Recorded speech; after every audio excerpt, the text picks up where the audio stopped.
Good day students. आज का जो हमारा टॉपिक है वो विंडोज़ है। हम लोग विंडोज़ स्टार्ट करेंगे। विंडोज़ क्या होता है इसके बारे में जानेंगे। सबसे पहली चीज़ कि ऑपरेटिंग सिस्टम हम बहुत सुनते हैं, तो ऑपरेटिंग सिस्टम होता क्या है। An operating system is a software programme that manage the hardware and software resource of a computer. अभी ऑपरेटिंग सिस्टम एक ऐसा सॉफ्टवेयर होता है जो कि डिफरेंट हार्डवेयर्स को और सॉफ्टवेयर्स के रिसोर्सेस को कंप्यूटर में मैनेज करता है। The OS performs basic task such as controlling, allocating memory, ठीक है, प्रीरियर प्रोसेसिंग ऑफ इंस्ट्रक्शंस, यानी कि हमारे जो इंस्ट्रक्शंस हैं उसमें से कौन से इंस्ट्रक्शंस प्रीयर होंगे, मीन्स कौन से पहले जाएंगे कौन से बाद में जाएंगे। इसके अलावा जितने भी इनपुट डिवाइसेस होते हैं, जितने भी आउटपुट डिवाइसेस होते हैं, नेटवर्क्स होते हैं और फाइल्स को मैनेज करना, ये सारा काम आपका एक छोटा सा ऑपरेटिंग सिस्टम करता है। मैं आपको कुछ दूसरे लैंग्वेज में अगर बताऊं तो ऑपरेटिंग सिस्टम एक मैनेजर होता है, जो कि एक ऑफिस में जैसे मैनेजर का काम होता है कि सारे लोगों से सही तरीके से काम लेना, उनका काम देखना, उनको चेक करना कि सही से काम हो रहा है कि नहीं हो रहा है। वही सारा काम एक ऑपरेटिंग सिस्टम आपके सिस्टम यानी कंप्यूटर सिस्टम्स में कराता है। आपका कोई भी जो सॉफ्टवेयर है वो सॉफ्टवेयर कैसे ओपन होगा, यूज़र जो इनपुट दे रहा है वो इनपुट कहाँ जाएगा, फिर वहाँ पे प्रोसेस होने के बाद वो कैसे आउटपुट स्क्रीन पर आएगा, ये सारा काम आपका ऑपरेटिंग सिस्टम करता है। तो ऑपरेटिंग सिस्टम एक बहुत इम्पॉर्टेंट सॉफ्टवेयर होता है जो कि हमारे लिए ज़रूरी है। बात आती है कि नीड ऑफ ओएस, ओएस की ज़रूरत क्या है। तो ओएस की ज़रूरत हमारे सिस्टम पे हमें इसलिए है क्योंकि वो ये सारे काम को करता है। अगर हम देखें कि एक एप्लीकेशन को काम करते समय क्या क्या चीज़ों की रिक्वायरमेंट्स पड़ती है, उन सारे रिसोर्सेस को हमारा ऑपरेटिंग सिस्टम मैनेज करता है। जैसे कि एक्सेल में अगर हमें कुछ इनपुट करना है तो कीबोर्ड की ज़रूरत है, तो कीबोर्ड को कनेक्टिविटी में लाना या कीबोर्ड से दिए गए इंस्ट्रक्शंस को उस समय एमएस एक्सेल में ले करके आना, ये सारा जो प्रोसेस मैनेजमेंट है वो हमारा ओएस करता है। उसके बाद हमने कोई भी प्रोसेस कंप्यूटर को दिया, मान लेते हैं हमने कुछ इंस्ट्रक्शंस कंप्यूटर को दिए और कंप्यूटर उस इंस्ट्रक्शंस को प्रोसेस करके हमें रिजल्ट देगा। तो प्रोसेसिंग कौन करेगा? प्रोसेसर करेगा। तो हमारे इनपुट किए गए डेटा को प्रोसेसर तक पहुंचाने का काम और उसको वापस स्टोर कराने का काम, ये सब कुछ देखता है ऑपरेटिंग सिस्टम। जैसे कि एक मैनेजर होता है जो प्यून को भी देखता है, जो ऑफिस एम्प्लॉयज़ को भी देखता है, उनके सैलरी को भी देखता है, उनके वर्किंग्स को भी देखता है, उसी तरीके से हमारा ऑपरेटिंग सिस्टम सारे हार्डवेयर्स और सारे सॉफ्टवेयर्स के रिसोर्सेज को चेक करता है। ये काम होता है हमारे ऑपरेटिंग सिस्टम का। इसलिए हमारा ऑपरेटिंग सिस्टम बहुत ज़रूरी है और विदाउट ऑपरेटिंग सिस्टम हम कंप्यूटर ऑपरेट ही नहीं कर सकते, क्योंकि हम डायरेक्टली किसी भी हार्डवेयर से कैसे कांटेक्ट कर सकते हैं और वो हार्डवेयर का काम क्या होगा वो कौन बताएगा हमारे कंप्यूटर सिस्टम्स को। तो जो ऑपरेटिंग सिस्टम होता है वो एक ऐसा मीडिएटर होता है जो एक यूज़र से, सिस्टम से, एप्लीकेशन सॉफ्टवेयर से, सिस्टम सॉफ्टवेयर से, इन सभी चीज़ों के बीच में एक परस्पर संबंध बना करके रखने का काम, इनसे चीज़ों को लेना, इनको वापस चीज़ों को देना, ये सब कुछ काम करता है हमारा ऑपरेटिंग सिस्टम। तो ऑपरेटिंग सिस्टम का बहुत इंपॉर्टेंट रोल है, क्योंकि एक छोटा सा छोटा डिवाइस भी अगर हमारे कंप्यूटर सिस्टम में लगाया जाता है, चाहे वो माउस हो, चाहे वो जॉयस्टिक हो, चाहे स्कैनर हो, क्योंकि आपने सारे इनपुट डिवाइसेस देखे, सारे आउटपुट डिवाइसेस देखे, इन सबको प्रॉपर मैनेज करने का काम ऑपरेटिंग सिस्टम का होता है। और जो हार्डवेयर्स हम अलग से लगाते हैं, जब हम उनका ड्राइवर इंस्टॉल कर देते हैं तो वो हमारे ऑपरेटिंग सिस्टम के साथ कनेक्ट हो जाता है। तो ये फ़ायदा है ऑपरेटिंग सिस्टम का, और ऑपरेटिंग सिस्टम आप ये समझ लीजिए कि बैकबोन होता है। अगर ये नहीं होगा तो कुछ भी चल पाना पॉसिबल नहीं है। आप नीचे देखें तो आपको नीचे ये दिखाई पड़ेगा कि ऑपरेटिंग सिस्टम का ऑब्जेक्टिव क्या होता है और उसका बेसिकली फंक्शन क्या होता है। ये देखिए, ये है हार्डवेयर, मीन्स कुछ भी हो सकता है, कीबोर्ड हो सकता है, माउस हो सकता है, जॉयस्टिक हो सकता है, स्कैनर, कुछ भी हार्डवेयर, कोई भी हार्डवेयर, मॉनिटर हो सकता है, प्रिंटर हो सकता है। हम जिस सॉफ्टवेयर पे काम करते हैं वो क्या होता है, एप्लीकेशन प्रोग्राम्स होते हैं। ये हमारा एप्लीकेशन प्रोग्राम है, यानी ये तो यूज़र इन पे सीधे काम करता है, और एप्लीकेशन प्रोग्राम्स को इनपुट और आउटपुट करने के लिए उसको हार्डवेयर की ज़रूरत है। तो इनके बीच में ये देखिए, ये आपके सामने दिया हुआ है कि ये एक कनेक्टिविटी या एक मीडिया होता है जो कि इससे हार्डवेयर के थ्रू कनेक्ट कराता है, एप्लीकेशन यूटिलिटीज से, और उसके बाद ऑपरेटिंग सिस्टम्स के थ्रू हमारी सारी चीज़ें हार्डवेयर तक पहुंचती है। यूटिलिटीज़ की बात करें तो ड्राइवर, हार्डवेयर का ड्राइवर यूटिलिटी प्रोग्राम्स होते हैं, ठीक है। उसी तरीके से ऑपरेटिंग सिस्टम एक सिस्टम सॉफ्टवेयर है जो कि आपके इसके माध्यम से आपके इनपुट और आउटपुट एप्लीकेशन प्रोग्राम्स तक पहुंचाता है, और उसके बाद उसका रिजल्ट आपके आउटपुट तक पहुंचाता है। तो ये सारा काम आपके ऑपरेटिंग सिस्टम का होता है। यहाँ पर आप देख सकते हैं कि क्या क्या फंक्शंस आपके ऑपरेटिंग सिस्टम्स के दिए हुए। मेमोरी मैनेजमेंट, एक प्रोग्राम हमारा ओपन किया गया, उसने एक प्राइमरी मेमोरी को कंज्यूम किया, उसके बाद जब वो बंद किया गया तो उसने प्राइमरी मेमोरी की मेमोरी को रिलीज किया, क्योंकि मेमोरी तो यूज हुई उस समय, उसके बाद उसका रिलीज होना भी जरूरी है, नहीं तो मेमोरी हमारी वेस्ट होती जाएगी। तो ये काम हमारा ऑपरेटिंग सिस्टम करता है। प्रोसेसर मैनेजमेंट, जो हमारा प्रोसेसर है, हमने तो उसको धड़ाधड़ हमने 4-5 काम दे दिया, लेकिन किस काम को हमने पहले दिया है, वो कैसे मैनेज होगा, किस सीक्वेंस में काम आ रहा है, ये कैसे मैनेज होगा, फिर उसका प्रोसेस्ड जो हमारा आउटपुट होगा वो कहाँ जाएगा, ये सारी चीज़ें प्रोसेसर मैनेजमेंट की ओएस का फंक्शन होता है जो कि मैनेज करता है। डिवाइसेस मैनेजमेंट, डिवाइसेस का मतलब है जितने भी एक्स्ट्रा डिवाइसेस आपके कंप्यूटर्स में लगाए जाते हैं, जितने भी हार्डवेयर्स लगाए जाते हैं, उनको भी मैनेज करने का काम आपके ऑपरेटिंग सिस्टम का होता है। फाइल मैनेजमेंट, अभी फाइल मैनेजमेंट का मतलब है कि हमारी जो फाइल सिस्टम होता है, बेसिकली होता क्या है कि आपने एक फाइल बनाई राम, एक बनाई रामा, एक बनाया रमन, तीनों एक ही सॉफ्टवेयर की फाइल आपने बनाए जिनके 3 अलग अलग नाम दिए, राम दिया, रामा दिया, रमन दिया। अगर राम फाइल हम खोलते हैं तो सभी जगह पर राम आता है, चाहे राम में भी देखिए तो राम आ रहा है, रामा में भी देखिए तो राम आ रहा है, रमन में भी देखिए तो राम आ रहा है। तो ये कैसे हमारी फाइल्स को ओपन करेगा, उसी फाइल्स को कैसे ओपन करेगा? तो होता क्या है कि यहाँ पर एक इंटरनली एक पोस्ट ऑफिस होता है जिसको हम फाइल एलोकेशन टेबल बोलते हैं। तो उस फाइल एलोकेशन टेबल के माध्यम से हमारी वो फाइल, हम जो फाइल बोलते हैं वो उस नाम से हमारी फाइल को ओपन करता है। कंप्यूटर उसमें कंफ्यूज नहीं होता है विदाउट ब्रेन, जबकि उसका कोई दिमाग नहीं होता है। तो उसका कारण क्या होता है कि उसके पीछे हमारा ओएस होता है जो कि फाइल मैनेजमेंट सिस्टम्स के थ्रू इन चीज़ों को कराता है। सिक्योरिटीज़, हम यहाँ पर यूज़र बनाते हैं, यूज़र्स बनाते हैं, ठीक है, उसमें हम फाइल में भी हम पासवर्ड्स लगाते हैं।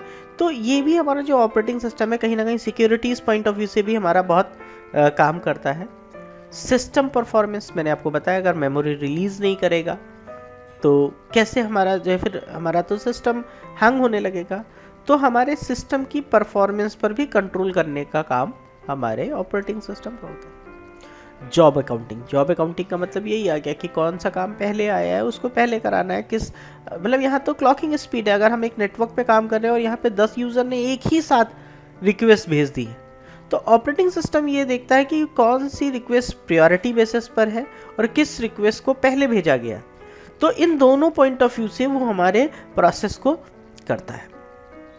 एरर डिटेक्टिंग एड्स, कोई प्रॉब्लम आ जाती है, उन एरर्स को ढूंढता है, सही करने की कोशिश करता है और उसके बाद आपके सामने रिप्रेजेंट भी करता है। तो एरर डिटेक्टिंग एड्स भी हमारे ऑपरेटिंग सिस्टम का ही काम है जो ये करता है।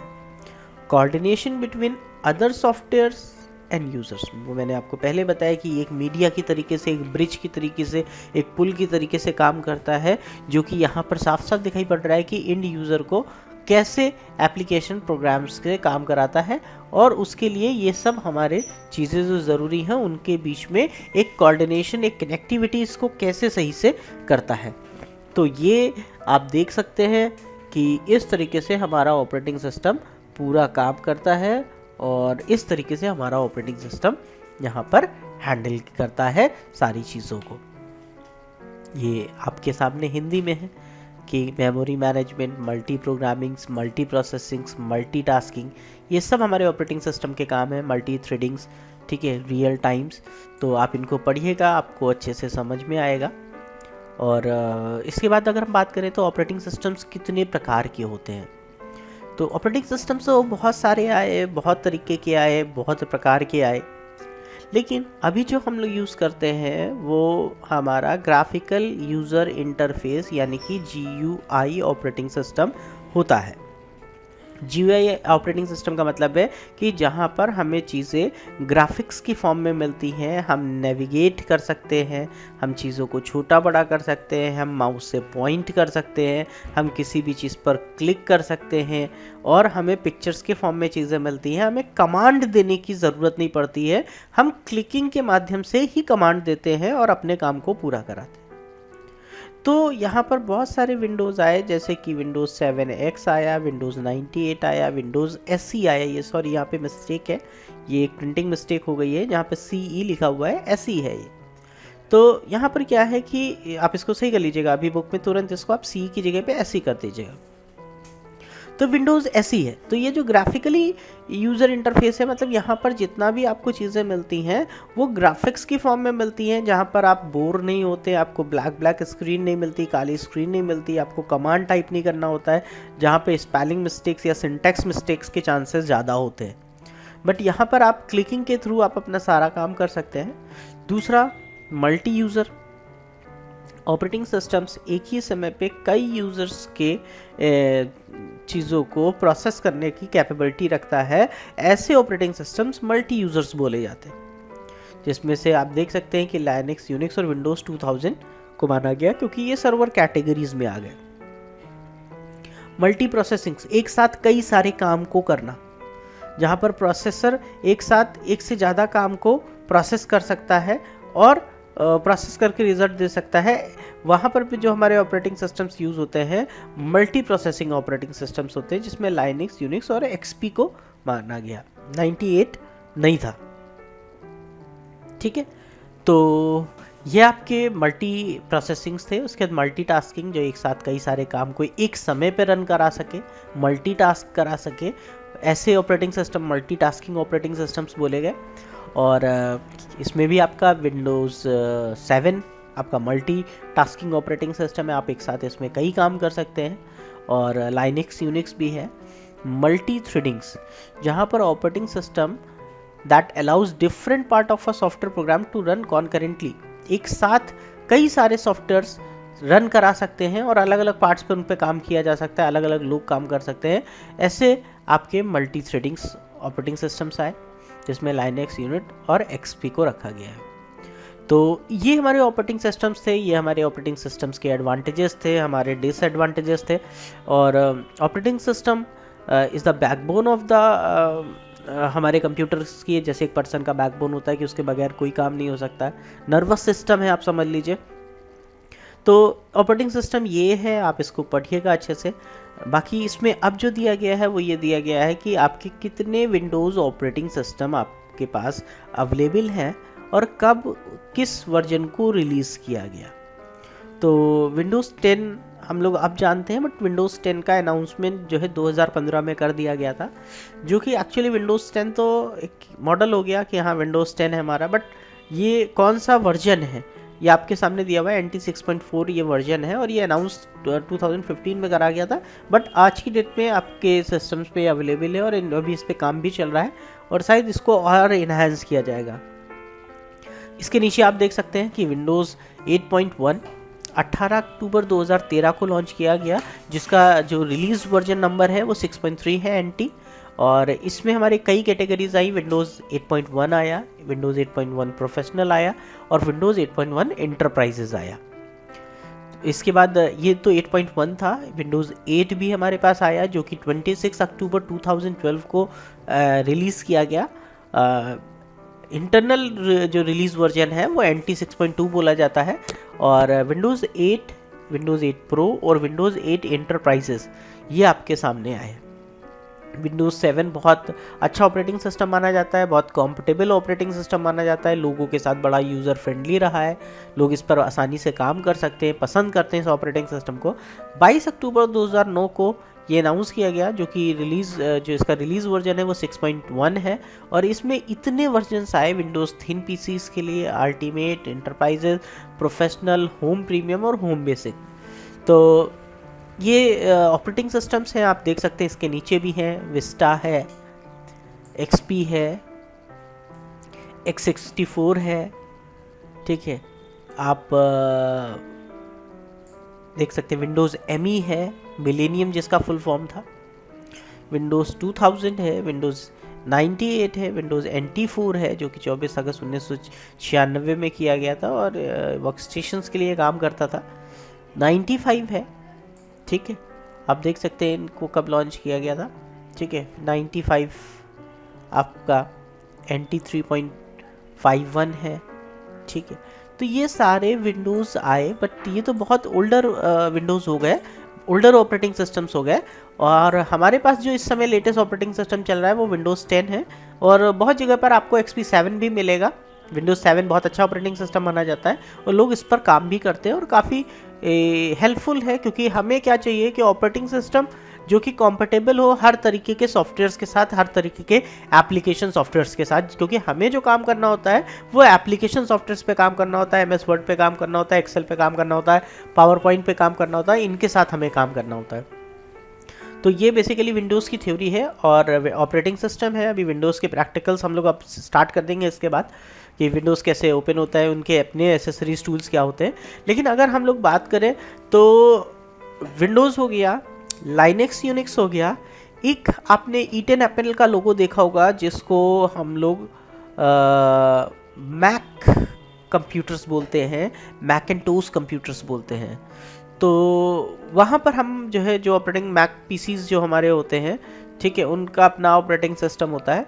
तो ये ऑपरेटिंग सिस्टम का केवल और केवल जो काम है वो काम होता है कि यूज़र को और हार्डवेयर्स को और कंप्यूटर के इंटरनल पार्ट्स को, इन सभी को सही से कोऑर्डिनेट करा करके काम कराना, ये ऑपरेटिंग सिस्टम का ध्येय होता है, यही ऑपरेटिंग सिस्टम का काम होता है। तो हम लोग नेक्स्ट क्लास में आएंगे, अब विंडोज़ के प्रैक्टिकल्स के साथ में आएंगे और मुझे लगता है कि आपको ये क्लास अच्छी लगी होगी। और अगर आपकी अच्छी लगी ये क्लास तो आपका एक लॉगिन आईडी पासवर्ड आपके इंस्टीट्यूट ने आपको एज की वेबसाइट के लिए इशू किया होगा, उस पर आप लॉगिन करिएगा और अपने टेस्टिमोनियल में ये ज़रूर डालिएगा कि आपको ये क्लास कैसी लगी। मेरा व्हाट्सअप नंबर मैं स्क्रीन पर फ्लैश कराता हूँ, आप उस पर मुझसे कॉन्टैक्ट में आ सकते हैं और कोई भी क्वेरीज़ है आप उस पर हमें जानकारी दे सकते हैं, आप ले सकते हैं जानकारी। और आप अपना बायोडाटा यानी कि CV भी हमारे पोर्टल पर अपडेट कर सकते हैं। और मैं कोशिश ये करूँगा कि आपका अच्छी नॉलेज होने के बाद आपकी CV को हम सही जगह पर भेज सकें और आपको कहीं ना कहीं हम जॉब में मदद कर सकें। Thank you.